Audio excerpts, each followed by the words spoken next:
आज हम ये ब्लॉग पूरा खत्म कर देंगे। इसमें सिर्फ दो तीन चीजें बची हुई हैं। ठीक है, तो सबसे पहले तो कि हम ब्लॉक 2 पढ़ रहे हैं 137 कोऑर्डिनेशन केमिस्ट्री। ठीक है,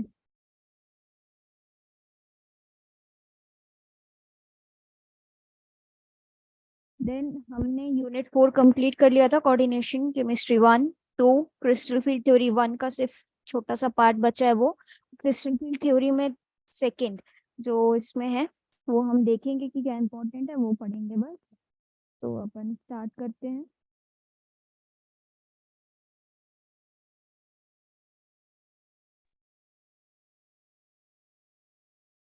तो हमने वीबीटी पढ़ ली थी। वीबीटी के बाद हमने क्रिस्टल फील्ड थ्योरी भी पढ़ ली थी। तो क्रिस्टल फील्ड थ्योरी में हमने देखा था कि डी ऑर्बिटल्स की स्प्लिटिंग होती है, और स्प्लिटिंग होने क्रिस्टल फील्ड थ्योरी तीन चीजों के लिए दी गई: octahedral complexes, tetrahedral in the square planar. तो आपको जो इम्पोर्टेंट है वो टेट्राहेड्रल ऑक्टाहेड्रल है। स्क्वायर प्लेनर बहुत ही कम आता है, इवन नहीं ही आता है।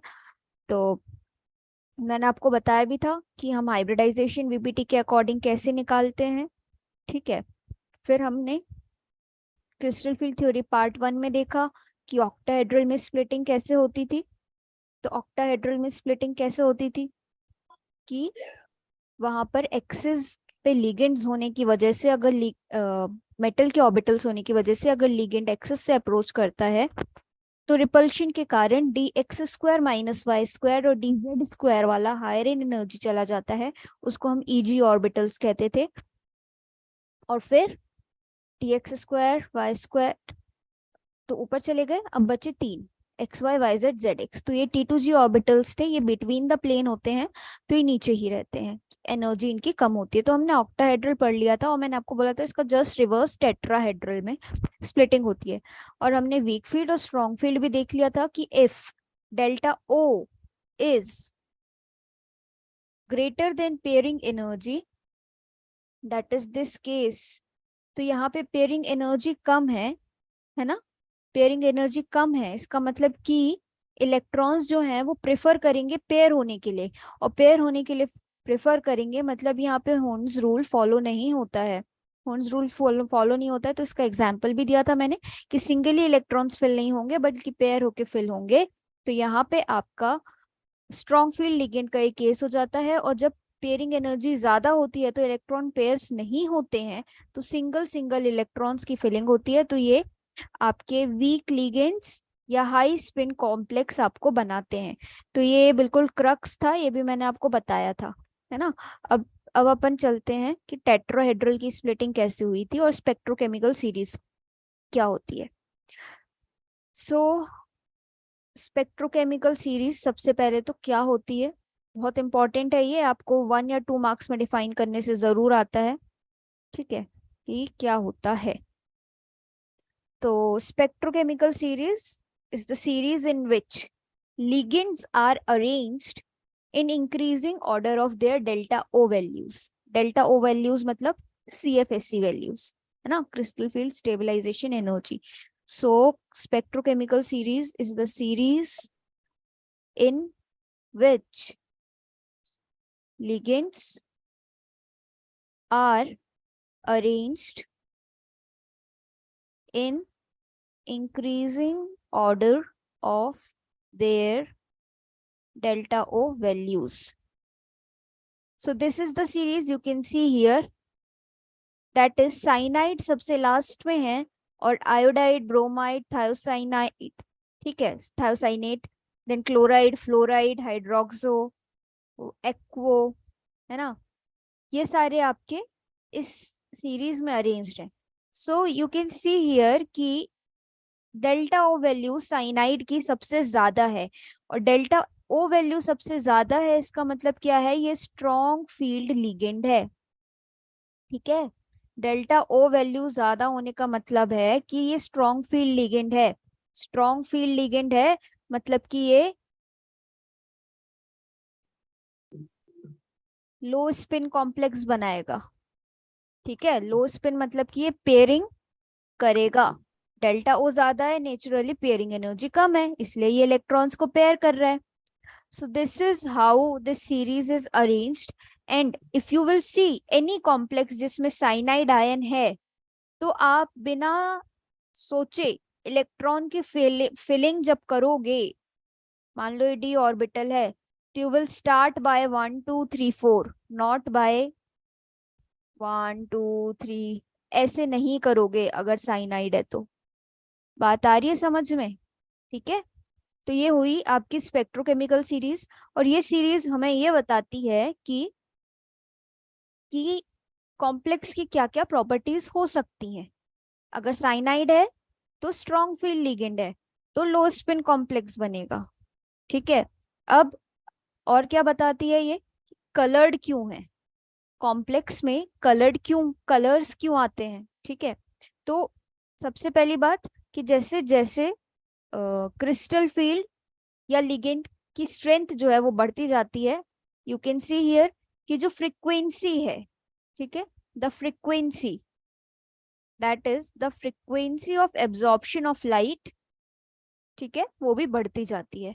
और क्या होगा कि फ्रीक्वेंसी बढ़ रही है एब्जॉर्प्शन की, तो वो उतनी कम एमिट करेगा, है ना, उतनी कम फ्रीक्वेंसी की लाइट एमिट होगी या ट्रांसमिट होगी, और वो जो ट्रांसमिट हो रही है वही रिस्पॉन्सिबल है कलर के लिए। ठीक है। सो आप देखोगे कि कुछ कॉम्प्लेक्स जैसे रेड कलर आपका एब्जॉर्ब कर रहे हैं, इसका मतलब कि वो जो लाइट ट्रांसमिट करेंगे, ठीक है, उस कलर का कॉम्प्लेक्स होगा।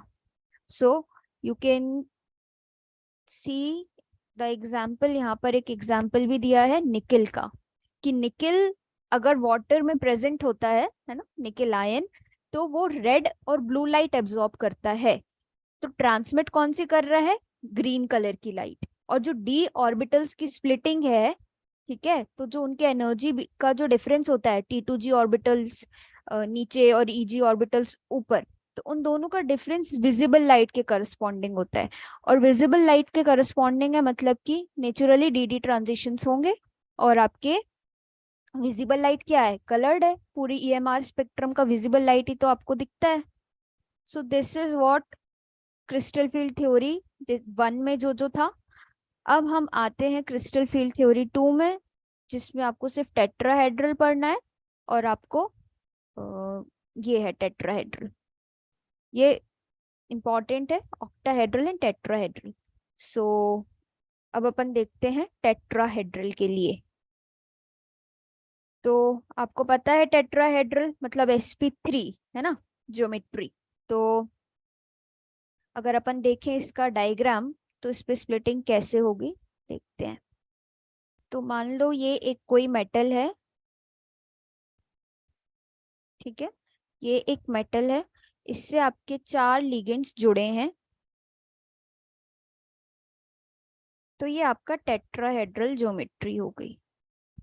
ऑक्टाहेड्रल क्या थी, जिसमें 6 लिगेंड्स जुड़े थे। ठीक है। तो ये देखो आप यहाँ पर जो सारे लिगेंड्स हैं, इसको आप इस बॉक्स में भी अरेंज करके इमेजिन कर सकते हो, है ना, विजुअलाइज कर सकते हो कि कोई एक मेटल है, उससे 4 लिगेंड्स जुड़े हैं। तो इसमें क्या केस होता है कि ये सारे जो हैं ये प्लेन में होते हैं। प्लेन में होते हैं तो क्या होता है कि एक्सियल ऑर्बिट्स हम बोलते हैं dx² - y² और dz² को। क्यों? क्योंकि ये एक्सिस में होते हैं, इनका शेप ही ऐसा है ना, इनका शेप ही ऐसा है, तो ये एक्सिस पे है। बट dxy/yz देखोगे तो ये बिटवीन द एक्सिस है या प्लेन में है ना, ये होती है axis, y axis, z axis, तो इनके लोब्स एक्सिस पे हैं, इसलिए इनकी स्प्लिटिंग ऑक्टाहेड्रल में ज्यादा हो रही थी। बट सिंस यहाँ पे जो लिगेंड्स है वो प्लेन में है, और प्लेन में होने की वजह से स्प्लिटिंग जो होती है, वो जब लिगेंड आएगा, अप्रोच करेगा, डी ऑर्बिटल की डीजेनरेसी मतलब सेम एनर्जी को ब्रेक करेगा, डीजेनरेसी को ब्रेक करेगा, तो जो प्लेन वाले ऑर्बिटल है, मतलब कौन से, dxy/yz और zx, इनकी स्प्लिटिंग ज्यादा करेगा। और जब इनकी स्प्लिटिंग ज्यादा होगी, तो वो कौन से ऑर्बिटल, dxy, dyz और dzx, ये वाले हायर एनर्जी में पहुंच जाएंगे, इनको हम T2G बोलते थे। ऑक्टाहेड्रल में हम जेरेड यूज करते थे, ठीक है। बट हम टेट्राहेड्रल में जेरेड यूज नहीं करेंगे, क्या यूज करेंगे, T2 बस। तो ये हायर एनर्जी में चले जाते हैं, और जो dx² - y² है और dz² है, ये लोअर एनर्जी में आ जाते हैं और हम इनको E कहते हैं, ठीक है। So you can see from the figure जो नीचे बना हुआ है आपका। अब इसमें फिलिंग कैसे होगी, सेम फिलिंग होगी, स्ट्रॉन्ग फील्ड है तो पेयरिंग होके फिलिंग होगी, जो आपको लास्ट क्लास में बताया था। अब ये डायग्राम है, इस डायग्राम को आप देखो तो आपको यहाँ पता चलेगा कि ये आपका मेटल का ऑर्बिटल था, डी ऑर्बिटल। जैसे ही लिगेंड ने अप्रोच किया तो आपको पता है ये 10 डी क्यू के बराबर होती है ना, 10 डी क्यू के, ये पूरी एनर्जी। तो अब क्या हुआ कि ये T2 मतलब वही XY YZ और ZX, ये तीन ऑर्बिटल्स ऊपर चले जाते हैं, और ये जो E वाले हैं ये नीचे बचते हैं। क्यों ये ऊपर क्यों चले जाते हैं, क्योंकि टेट्राहेड्रल में प्लेन में प्रेजेंट है, और लिगेंड कहाँ से अप्रोच कर रहा है, प्लेन में ही अप्रोच कर रहा है। हेंस ये जो आपका ऑर्बिटल्स के बीच का जो डिफरेंस है, वहां पे डेल्टा O था क्योंकि हमने वहां ऑक्टाहेड्रल पढ़ा था। यहाँ हम टेट्राहेड्रल पढ़ रहे हैं तो ये डेल्टा T हो जाएगा। मैंने आपको तब बताया था, स्क्वायर प्लेनर पढ़ेंगे तो जो स्प्लिटेड ऑर्बिटल्स है उनके बीच का जो एनर्जी डिफरेंस होगा वो SP लिखेंगे, स्क्वायर प्लेनर। नाउ इनके बीच का रिलेशन क्या होता है, तो इनके बीच का रिलेशन आपको बड़ी सी हेडिंग में नेक्स्ट टॉपिक में दिया है, तो वो मैं आपको पहले भी बता चुकी हूँ, अभी फिर से बता देती हूँ क्या रिलेशन है इनके बीच का। इनके बीच का रिलेशन है कि delta T equals to 4/9 delta O। Okay. Now एक चीज और आपको याद रखनी है कि टेट्राहेड्रल में जो स्प्लिटिंग होती है ना, या CFSE होती है, वो कम होती है एज कंपेयर टू ऑक्टाहेड्रल। सो क्योंकि इसमें लिगेंड्स भी कम प्रेजेंट है, इसमें 4 लिगेंड्स प्रेजेंट है, उसमें 6 थे, तो इसकी जो स्प्लिटिंग है और जो क्रिस्टल फील्ड स्प्लिटिंग एनर्जी है वो भी कम होती है एज कंपेयर टू ऑक्टाहेड्रल की स्प्लिटिंग हम देखें तो ये इम्पोर्टेंट था। टेट्राहेड्रल में ये जो आपको एक्सप्लेन किया है, आप अपने वर्ड्स में एग्जाम में आता है तो उसको डिफाइन कर सकते हो सारी चीजें, ये पूरी थ्योरी वही दी गई है। अब यहाँ पे ये 0.6 डेल्टा T के बराबर है, और वो ये प्लस इसलिए है कि ये इतनी से बढ़ गया, और 0 माइनस इसलिए कि इतने से कम हो गया, तो कम को हम नेगेटिव से डिनोट करते हैं और ज्यादा को प्लस से। तो यहाँ 0.6 के बराबर है EG, और ये जो लाइन है ये बेरी सेंटर है, आपको पहले बताया था मैंने, है ना। तो और उसके ऊपर 0.4 से बढ़ गया, अब इन दोनों का सम आपको पता है कितना आएगा, है ना, 1। सो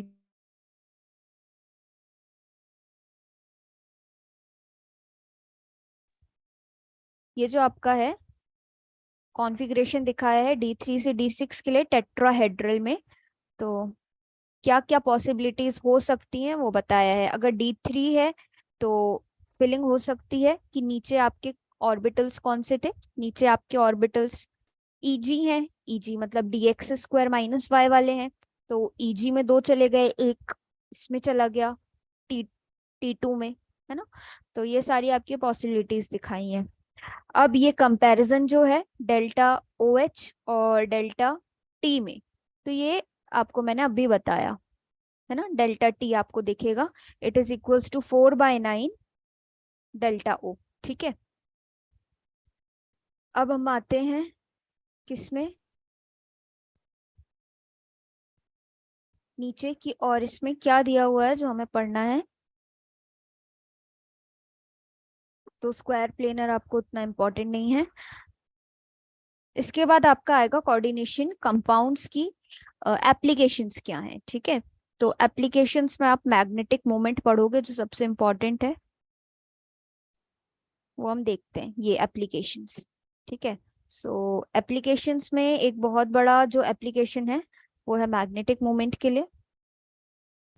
सो मैग्नेटिक मोमेंट को हम डिनोट करते हैं म्यू से, और ये इम्पॉर्टेंट है। अगर आपको कोई कॉम्प्लेक्स दे दिया और उसके लिए बोला कि मैग्नेटिक मोमेंट निकालो, तो फॉर्मूला नहीं पता होगा तो आप नहीं निकाल पाओगे। सो द फॉर्मूला इज ये, mu equals to under root n n plus two, and n here is number of unpaired electrons, और ये B M is Bohr magneton. ठीक है, सो ये इसकी यूनिट है।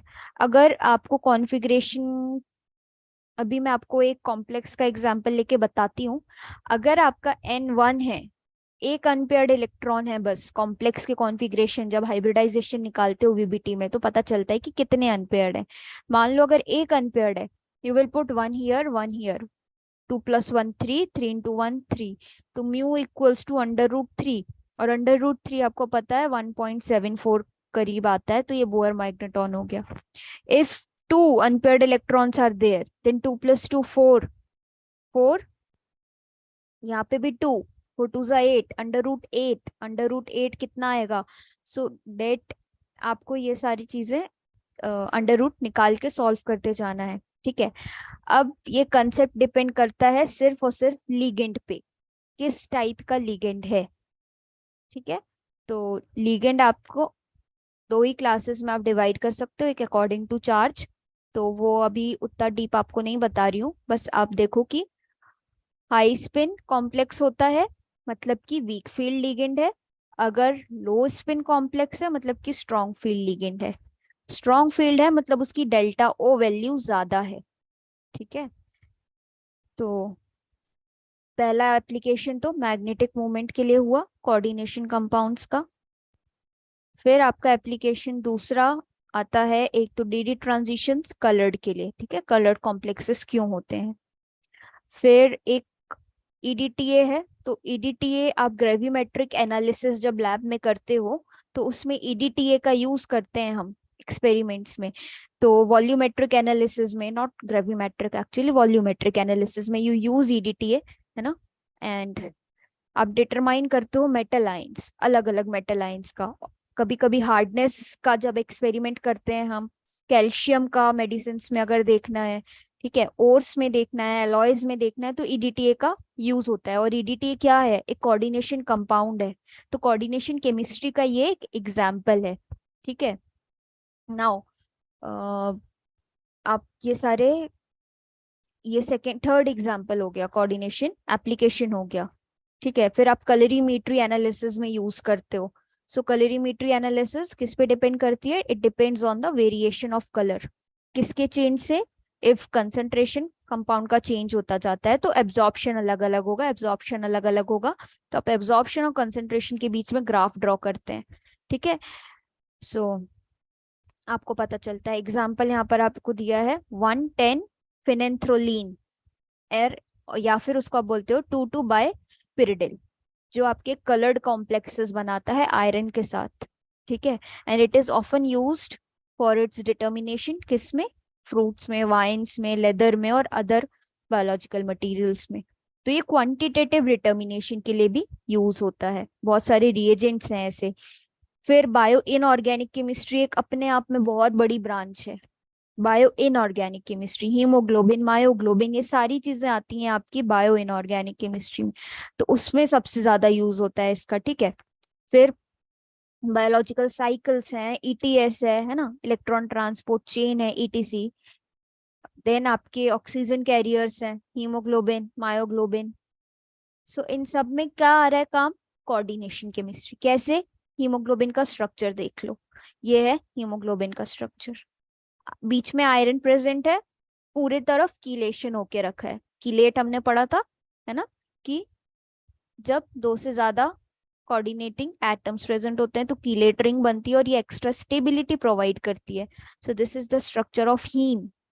देन मायोग्लोबिन का स्ट्रक्चर होता है, तो ये जो रिंग्स हैं ये पोरफायरिन रिंग्स कहलाती हैं। ठीक है, सो porphyrin क्या है? It is a name given to large number of compounds having the same central ring structure made up of 4 pyrrole rings. तो आप देख सकते हो यहाँ पे पायरोल रिंग्स से बनी होती हैं और एक बड़े रिंग का फॉर्मेशन करती हैं जिसको आप पोरफायरिन कहते हो। इसलिए हम कहते हैं कि पोरफायरिन से बना हुआ है। देन आपके साइटोक्रोम कॉम्प्लेक्सेस हैं जो कलर्ड होते हैं, साइटोक्रोम A B C, ये हम उसमें पढ़ते थे 11th 12th की बॉटनी में, है ना। तो ये सारी चीजें आपकी कोऑर्डिनेशन केमिस्ट्री की हेल्प है। क्लोरोफिल, क्लोरोफिल में मैग्नीशियम प्रेजेंट है। ये क्लोरोफिल का स्ट्रक्चर अगर इन्होंने दिया होगा तो ठीक है, नहीं दिया है, आप देखोगे, सर्च करोगे तो आपको पता चलेगा कि क्लोरोफिल में सेंट्रल मेटल मैग्नीशियम है। तो वो भी एक बहुत बड़ा स्ट्रक्चर बनता है उसका, है ना। वो भी कलर एब्जॉर्ब कर रहा है। Now it is appearing green, क्यों? क्योंकि वो ग्रीन एब्जॉर्ब नहीं कर रहा है, कोई और एब्जॉर्ब कर रहा होगा। ठीक है, जो चीज एब्जॉर्ब कर रहा है उससे डिफरेंट रिफ्लेक्ट करता है, तभी वो चीज आपको दिखती है। देन आप यहाँ देखोगे, ये पॉर्फिन का एग्जाम्पल है। हीमोग्लोबिन क्या है? ऑक्सीजन कैरियर है ना। हीमोग्लोबिन, अब अगर कार्बन मोनोऑक्साइड प्रेजेंट है तो कार्बन मोनोऑक्साइड की हीमोग्लोबिन में ज्यादा बाइंडिंग है, ऑक्सीजन से ज्यादा कैपेसिटी है कि कार्बन मोनोऑक्साइड ज्यादा बाइंड करने लगती है। और अगर कार्बन मोनोऑक्साइड ज्यादा बाइंड करने लगी तो क्या होगा? क्या होगा? ऑक्सीजन नहीं जा रही बॉडी में, कार्बन मोनोऑक्साइड जा रही है, ऑक्सीजन नहीं मिलेगी तो क्या होगा? प्रॉब्लम होगी बॉडी में, हम सांस ही नहीं ले पाएंगे, पूरा सिस्टम डिस्टर्ब हो जाएगा, है ना। इसलिए कहते हैं कि अगर किसी रूम में या कहीं पे भी हमने कार्बन मोनोऑक्साइड छोड़ दी, it is a poisonous gas, है ना, डेडली। क्यों? जस्ट बिकॉज कि इसकी बाइंडिंग एफिशिएंसी आयरन से, आयरन हीमोग्लोबिन में ऑक्सीजन से ज्यादा हो जाती है। देन आप देखोगे तो ये सारे फिर कैटलिस्ट हैं बहुत सारे, तो इसकी एप्लीकेशन खत्म नहीं होती है। You can go on and on, magnetic movement, then bio inorganic chemistry, then haemoglobin, myoglobin, then आपके पिगमेंट्स आ जाएंगे। ठीक है, so it it doesn't end. And इसलिए कोऑर्डिनेशन केमिस्ट्री का प्रेजेंट डे में बहुत ज्यादा इंपॉर्टेंस है, और बहुत सारी ऐसी रिसर्चेस भी हो रही हैं जिसपे ये काम आ रही है। अभी भी साइंटिस्ट आर वर्किंग कि उनको आर्टिफिशियल ब्लड मिल जाए बनाने में। क्यों? क्योंकि कभी कभी अगर फॉर एग्जाम्पल किसी की डेथ हो जा, डेथ नहीं, एक्सीडेंट हो जाता है, कुछ हो जाता है, तो वी सफर कि हमें ब्लड नहीं मिल पाता है ना, ब्लड नहीं मिल पाता है, तो scientist are working to make artificial blood. So science is going very very fast developing.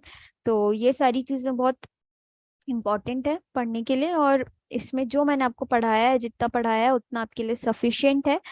और बस आपको उतना ही पढ़ना है तो आपका ये ब्लॉक 2 पूरे पूरे तरीके से कंप्लीट होता है। और जब आपकी क्लास होगी कब? TTS सैटरडे को। सो इसके सिर्फ क्वेश्चन करेंगे हम, पूरे चारों यूनिट्स के मिला के। That will be very important class, so don't miss that class. ठीक है, तो वो उसमें आपके प्रीवियस ईयर के क्वेश्चंस रहेंगे। सो आज के